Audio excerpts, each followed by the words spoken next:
हाँ बच्चों, कैसे हैं आप लोग। तो आइए हम लोग पढ़ते हैं आज बिहार बोर्ड का क्लास 10th नॉन हिंदी, जिसका नाम है हिंदी में किसलय, हिंदी नाम है, और उसका चैप्टर नंबर 4 है बाल गोविंद भगत। ठीक है ना, 4 नंबर चैप्टर है। तो इस चैप्टर में जितना सारा ऑब्जेक्टिव सब्जेक्टिव इस वीडियो में आपको मैं कराने वाला हूँ। बहुत अच्छे तरीके से तैयारी चल रही है। आप अगर पहली बार आ रहे चैनल पर तो जल्दी से फटाफट जल्दी चैनल को सब्सक्राइब करना और घंटा का बटन दबा के ऑल पर प्रेस करना। ओके, यहाँ पे आपको सब कुछ मिलता रहेगा टाइम टू टाइम। ओके, तो चलिए स्टार्ट करते हैं। और बहुत इंपॉर्टेंट ये सेशन होने वाला है। मैं हूं अशफाक और आपके सामने हाजिर हूं। चलिए सवाल पहले आप पढ़ते हैं। तो सबसे पहले आपको यहाँ पर ऑब्जेक्टिव क्वेश्चन मैं आपको दिखाऊंगा। ऑब्जेक्टिव क्वेश्चन देखना है कि इस लेसन से कितना आपने ऑब्जेक्टिव क्वेश्चन याद किया। ठीक है ना, और एक बार कहानी आप जरूर पढ़ लीजिएगा ताकि ऑब्जेक्टिव क्वेश्चन याद करने में दिक्कत ना हो। ठीक है, सवाल हमारा यहाँ पे है, गोदी में पियावा चमक उठे सखियां चिहुक उठे ना। ये गाते थे, ये एक लाइन है जो गाया करते थे। कौन गाया करते थे? कर्पूरी ठाकुर, निराला, कबीर या बाल गोविंद भगत। तो बाल गोविंद भगत जो है ये लाइन गाया करते थे। ठीक है, आगे कबीर को साहब मानने वाला पात्र कौन है, यानी कि इनमें से कौन है जो कबीर को साहब मानते थे? बाल गोविंद भगत मानते थे, या सिरचन, या खेमा, या हामिद, है ना। तो बाल गोविंद भगत जो है कबीर को क्या मानते थे? साहब मानते थे। क्या मानते थे? कबीर को साहब मानते थे। ओके, तीसरा सवाल देखिए यहाँ पे, अपने बेटे के मरने पर बाल गोविंद भगत ने क्या किया? जब बाल गोविंद भगत का जो बेटा था वो जब मर गया था तो क्या रोने लगे थे वो, या बेहोश हो गए थे, या गाने लगे थे, या सर पीटने लगे थे? तो एक्चुअली वो जो है ना, जो उनका गाने का जो शौक था तो वो और ज़्यादा गाने लगे थे, है ना।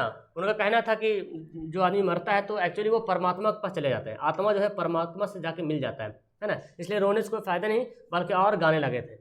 आगे यहाँ सवाल है, बाल गोविंद भगत के कितने बेटे थे? बहुत अच्छा सवाल है। तो आपको इस कहानी में बाल गोविंद भगत का केवल और केवल एक बेटे की चर्चा किया गया है ना। ठीक है ना, बाल गोविंद भगत के कितने बेटे थे? एक बेटे थे। आगे है, बाल गोविंद भगत का बेटा कैसा था? बुद्धिमान था, या सुस्त था, या मोटा था, या दुबला पतला था? बाल गोविंद भगत का बेटा कैसा था? तो ये कहानी आपको कम से कम एक बार तो जरूर रीडिंग करना है, जिससे कि आपको पता चल जाए कि इसका आंसर होने वाला है।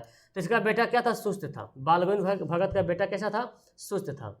चलिए ये देखिए सवाल, बाल गोविंद भगत की संगीत साधना का उत्कर्ष देखा गया, यानी कि जो संगीत साधना जो गाया करते थे ना, तो उसका उत्कर्ष कब देखा गया? मतलब एक उत्कर्ष चरम पे, सबसे बेस्ट, सबसे अच्छे तरीके से, सबसे ज़्यादा गाने का जो धुन सवार हुआ था वो कब हुआ था? बेटे की मृत्यु के दिन, या बेटे के परदेश जाने पर, या बेटे के जन्म के दिन, या बेटे की शादी के दिन? तो जब बाल गोविंद भगत का बेटा मर गया था ना, तो उस दिन जो है संगीत साधना का उत्कर्ष देखने को मिला। मतलब बहुत ही ज़्यादा मन से जो गाया जाता है ना, वो देखने को मिला था बाल गोविंद भगत के साथ। ठीक है ना। आखिरी अगला सवाल है, बाल गोविंद भगत का पतोहू थी, तो उसका जो बेटा था ना उसकी शादी भी हो गई थी, शादी भी कर दी गई थी उसकी। तो उसकी पतोहू कैसी थी? कर्कशता थी, या रोगग्रस्त थी, या सुशील थी, या झगड़ालू थी? तो बाल गोविंद भगत की जो पतोहू थी सुशील थी। कौन थी? सुशील, मतलब बहुत मतलब अच्छी थी, काम धाम करने वाली बेस्ट थी, है ना। बहुत घर का ख्याल रखने वाली थी, सुशील उसी को बोला जाता है ना। आगे बढ़ते हैं, बाल गोविंद भगत हर वर्ष कहाँ जाते थे? बहुत अच्छा सवाल है। बाल गोविंद भगत हर वर्ष तीर्थ स्थान जाते थे, या गंगा स्नान करने के लिए जाते थे, या घूमने के लिए जाते थे, या इनमें से कोई नहीं? तो बाल गोविंद भगत जो है हर वर्ष हर साल जो है गंगा स्नान करने के लिए जाते थे। 3 कोस दूर था उसके घर से, 3 कोस दूर था। ये भी सवाल मिल जाएगा, मैं बता दे रहा हूँ, गंगा स्नान करने जाते थे। आगे सवाल है, बाल गोविंद भगत की उम्र क्या थी, है ना। तो एक किताब जब पढ़ोगे तो आपको पता चल जाए कि बाल गोविंद भगत की उम्र क्या थी। ओके, देखिए यहाँ पे लिखा हुआ है बाल गोविंद भगत की उम्र क्या थी। 50 से ऊपर, 60 से ऊपर, 70 से ऊपर, 80 से ऊपर। तो बाल गोविंद भगत की जो उम्र थी वो 60 से ऊपर थी। ठीक है ना, यानी कि 60 से प्लस था। ओके, 60 से ऊपर थी। चलिए आगे बढ़ते हैं, बाल गोविंद भगत क्या थे? साधु थे, या गृहस्थ थे, या भगत थे, या कलाकार थे? बाल गोविंद भगत क्या थे? तो गृहस्थ थे। गृहस्थ कहते हैं जो खेती बाड़ी काम करता है ना, उसको बोलते हैं गृहस्थ कहते हैं, है ना। ऑप्शन हमारा बी राइट आंसर हो जाएगा। आगे सवाल पढ़ते हैं, बाल गोविंद भगत किनके गीतों को गाते थे? कबीर यानी कि साहब के गीत को गाते थे, या तुलसी के गीत को गाते थे, या राम नाम के गीत को गाते थे, या इनमें से कोई नहीं? तो बाल गोविंद भगत जो किनके गीतों को गाते थे? कबीर के गीत गाते थे। कबीर यानी कि साहब जिसको मानते थे ना, उन्हीं के गीतों को गाया करते थे। अगला सवाल है, बाल गोविंद भगत ने अपने बेटे को आग किससे दिलाई? किससे दिलाई, यानी कि जब उसका बेटे की मृत्यु जब हो गई थी, बाल गोविंद भगत के बेटे की मृत्यु हो गई थी, तो उसका जो आग दिया जाता है ना मरने के बाद, तो किससे दिलवाई? मतलब शुरू में जो आग दिया जाता है, पोते से, पोती से, पतोहू से, इनमें से कोई नहीं? तो उनकी जो बीवी थी, जिसको मतलब बाल गोविंद भगत का क्या रिश्ता हो जाएगा? पतोहू का रिश्ता हो जाएगा। तो पतोहू से जो है आग दिलाए थे। आगे बाल गोविंद भगत किस विद्या की रचना है, बहुत इंपॉर्टेंट ये सवाल बनता है। विद्या अगर पूछ लिया किस विद्या, यानी कि कहानी है, नाटक है, रेखा चित्र है, जीवनी है। तो बाल गोविंद भगत जो है रेखा चित्र, क्या है, रेखा चित्र। आपके चैप्टर में कुछ कहानियाँ भी है, कुछ नाटक भी है, कुछ कविताएँ भी है, ओके, कुछ साक्षात्कार भी, मतलब अलग टाइप का दिया रहेगा। ओके, सवाल देखिए, बाल गोविंद भगत की प्रभातियाँ कब शुरू होती थी। बाल गोविंद भगत की प्रभातियाँ कब शुरू होती थी, कार्तिक माह में, फागुन माह में, ओके, या चैत माह में, या बैसाख माह में।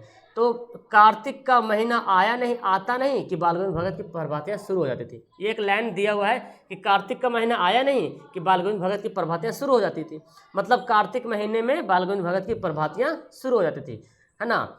आगे है, गर्मियों में बाल गोविंद भगत की संज्ञा उमस भरी शाम को भी, गर्मियों में भी, गर्मी के दिन भी रहता था तो बाल गोविंद भगत की जो संज्ञा थी उमस भरी शाम को भी क्या, शीतल कर देते थे। यानी कि इतने अच्छे तरीके से गाते थे, लोग का मन एकदम शीतल हो जाता था। ओके, आगे यहाँ पे, जो कुछ खेत में पैदा होता सर पर लाद कर पहले बाल गोविंद भगत कहाँ ले जाते थे, है ना। जो कुछ पैदा होता था सर पर जो लाद कर उस बाल गोविंद भगत कहाँ ले जाते थे, जमींदार के दरबार में, खेत में, या साहब के दरबार में, या अपने घर में। तो जो कुछ खेत में पैदा होता था बाल गोविंद भगत उसको सर पे लाद कर जो है साहब के घर ले जाते थे। साहब यानी कि कबीर के घर ले चल जाते थे, कबीर के दरबार ले चल जाते थे। और कबीर जो थे उनको जो है जो कुछ मतलब उन्हीं में से, जैसे मान लीजिए इतना सारा अनाज हुआ तो इसको पहले उठा के अपने घर नहीं ले जाते थे बाल गोविंद भगत, उन सभी अनाज को साहब के दरबार यानी कि कबीर के दरबार में ले चल जाते थे। और कबीर जो है जो प्रसाद के रूप में जो कुछ उसको देता था उसी से अपने जीवन को बिताते थे, ठीक है ना। ये थी उनकी जीवनी की कहानी। जाड़े में बाल गोविंद भगत किस रंग की कमली ऊपर से ओढ़े रहते थे, बहुत अच्छा सवाल है। सफ़ेद रंग की कमली, या लाल रंग की कमली, या नारंगी रंग की कमली, या काली रंग की। तो जाड़े में जो है बाल गोविंद भगत जो है काली रंग की कमली ऊपर से ओढ़े रहते थे। ओके, 18वां सवाल है, बाल गोविंद भगत रेखा चित्र के रचनाकार कौन है। ये बहुत इंपॉर्टेंट रचनाकार सवाल अगर आ गया तो आपको बनाना है, और पूछा भी जाता है बहुत बार कि बाल गोविंद भगत रेखा चित्र के रचनाकार कौन है, प्रेमचंद्र है, या हरि औध है, या बेढप बनारसी है, या रामवृक्ष बेनीपुरी है। तो रामवृक्ष बेनीपुरी है जो बाल गोविंद भगत के लिखने वाले रेखा चित्र हैं। ओके, आगे सवाल है, बाल गोविंद भगत से साहब के दरबार कितनी दूर पर था, बताइए। बाल गोविंद भगत से साहब के दरबार यानी कि बाल गोविंद भगत का जो घर था और साहब यानी कि कबीर के जो दरबार थे कितनी दूरी पे था, 2 कोस, 3 कोस, 4 कोस, या 5 कोस। तो याद कीजिएगा, बाल गोविंद भगत के घर से साहब के दरबार की दूरी जो है 4 कोस दूर पे था, है ना, 4 कोस। और 3 कोस दूर था गंगा, जहाँ स्नान करने जाते थे। तो ऑप्शन नंबर सी हो जाएगा। आगे देखिए पढ़ते हैं, बाल गोविंद भगत की प्रभातियाँ कार्तिक से शुरू होकर कब तक चलती थी। तो कार्तिक महीने से शुरू होती थी बाल गोविंद भगत की प्रभातियाँ और फागुन महीने तक चलती थी, है ना, फागुन माह तक, ठीक है। ऑप्शन हमारा बी हो जाएगा। गंगा कितने कोस पर थी, तो मैंने लिख दिया है, गंगा मैंने एक्स्ट्रा सवाल ऐड कर दिया, गंगा कितने कोस पर थी। तो गंगा जो है 3 कोस पर थी, दूरी जो है 3 कोस दूरी पे थी। ओके, तो यह आपका ऑब्जेक्टिव सेक्शन रहा। यहाँ पे मैंने ऑप्शन डाल दिया है, जिसको मैं PDF देता हूँ पेड ग्रुप में, उनको ये मिल जाता है, ठीक है ना। आगे इसका मैं सब्जेक्टिव आपको मैं बताता हूँ। बाल गोविंद भगत गृहस्थ थे, फिर भी उन्हें साधु क्यों कहा जाता था। एक्चुअली लोग बाल गोविंद भगत को साधु बोलते थे, लेकिन साधु ये रियलिटी में साधु थे नहीं। साधु जैसा वेशभूषा बना कर रखते थे, गाया करते थे, जैसे कैसे साधु होता है, एक खंजरी ले लिया, मतलब बड़ा सा लकड़ी होता है ना, एक तो ले लिया और जा रहा, गाते जा रहा, तो लोग पागल साधु बोलते हैं ना। तो बाल गोविंद भगत को भी ऐसे ही बोला करते थे। हालांकि ये थे गृहस्थ, किसान थे, खेती करने वाले थे, है ना। तो क्यों कहा जाता था, अब देखते हैं। बाल गोविंद भगत, बाल गोविंद बेटा पतु वाले गृहस्थ थे, बेटे भी थे, पतु भी थे, लेकिन उनका आचरण साधु जैसा था, मतलब उसका कैरेक्टर कैसा था, साधु जैसा। साधु आडंबरों या अनुष्ठानों से के पालन से ही नहीं होता है। साधु का मतलब ये नहीं कि हम आडंबर या अनुष्ठान यानी कि बहुत ज़्यादा ये कर लिए, ज़्यादा कीर्तन कर लिए, या ज़्यादा कुछ हम इबादत कर लिए तो हम साधु बन जाए, ऐसी कोई बात नहीं है। यदि कोई जटाजुट बड़ा ले तो साधु नहीं हो सकता है ना। मतलब ज़्यादा जटाजुट मतलब ज़्यादा बाल को बड़ा बड़ा कर ले तो साधु नहीं होता। आजकल लोग क्या होता है, देखते हैं जिसका बाल बड़ा बड़ा है तो साधु बोल देता है ना। टोपी पहन के है तो मौलवी साहब बोल देता है। तो ऐसा थोड़ी ना टोपी पहन लेगा मौलवी साहब हो जाएगा। प्रस्तुत साधु वह है जो आचरण में शुद्धता रखता है, जिसका कैरेक्टर जो है एकदम शुद्ध हो, प्योर हो, दिल साफ हो, हर किसी के प्रति किसी के दिल में कीना ना हो, बुग़्ज़ ना हो, नफरत ना हो, है ना। बाल गोविंद भगत की दिनचर्या, कर्तव्य निष्ठा और आत्मज्ञान उन्हें साधु बना दिया। तो बाल गोविंद भगत की जो दिनचर्या थी, दिन भर जो काम किया करते थे, उसका कर्तव्य निष्ठा मतलब अपने काम जो है एकदम निष्ठापूर्वक करते थे, और उनके जो आत्मज्ञान वही उसी की वजह से जो है वो साधु, लोग उनको साधु साधु बोलते थे। ठीक है, आगे चल बाल गोविंद अपने बेटे की मृत्यु पर अपनी भावनाएं किस तरह व्यक्त की जब उसके बेटे की मौत हो गई थी। देखिए बाल गोविंद अपने बेटे की मृत्यु पर विलाप नहीं करते थे, मतलब रोया गाना नहीं करते थे, होता है ना रोवा कहानी करना, तो ये रोया गाया नहीं करते थे, रोते तो नहीं, बल्कि विलाप मतलब मातम भी होता है, विलाप का मतलब मातम भी होता है, तो मातम नहीं करते थे, बल्कि मग्न लिखा मग्न होकर गीत गाते रहे थे। उनकी भावना का वह चरम उत्कर्ष था, मतलब उस दिन सबसे ज़्यादा अच्छा देखने को मिला था। लोग देखा रे बाप रे, मतलब सबसे ज़्यादा बेस्ट तरीके से ज़्यादा मन से जो गाने का जो था वो उसकी बेटे की मृत्यु के बाद मृत्यु के दिन वो अपने पतहू से कहते थे कि आनंद मनाओ, हाँ खुशी मनाओ, एक आत्मा परमात्मा से मिल गया है ना। ये नहीं बोलता था कि रोवो, एक आत्मा जो है परमात्मा से मिल गया है। उनकी भावना थी कि मृत्यु के बाद आत्मा परमात्मा से मिल जाता है। कौन बोलता है? ये बाल गोविंद भगत का ये कहना है कि जब कोई आदमी मर जाता है, मृत्यु हो जाता है, तो उसकी आत्मा जो है परमात्मा से मिल जाता है, जो आनंददायक होता है ना, बहुत मतलब खुशी वाली बात होती है। इस भावना को वे संगीत से तो तथा पतहू से को यथार्थता को ज्ञान देकर भावना को व्यक्त करते थे, यानी कि अपने संगीत को गा करके संगीत गाते थे वैसा, है ना, अपने पतहू को जो है ना भावना को व्यक्त करते थे कि ऐसा नहीं होना चाहिए, है ना, रोवा गाना नहीं चाहिए। और रियली हकीकत में भी यही होता है कि किसी की जब मौत हो जाए तो रोना नहीं चाहिए, लेकिन भाई साहब रोना तो आएगा ही आएगा, है ना, कौन नहीं रोता है, हर कोई रोता है, तो रोना तो आ ही जाएगा। लेकिन ये बोला जाता है, कानून ये बोलता है, हर धर्म का या अपने धर्म का कानून ये बोलता है कि नहीं रोने से ज़्यादा अच्छा, लेकिन ऐसा हो नहीं सकता जो नहीं रोए, है ना जी। आगे है पुत्रवधू द्वारा पुत्र की मुखारिन दिलवाना, मतलब समझ रहे, मरने के बाद जो दिलाते हैं। भगत के व्यक्तित्व की किस विशेषता को दर्शाता है? पुत्रवधू, है ना, द्वारा पुत्र की मुखारिन दिलवाना, मतलब समझ रहे ना, जब मर गया तो उसके हाथ से दिलवाया ना, पतहू के हाथ से आग दिलवाया, तो ये क्या दर्शाता है?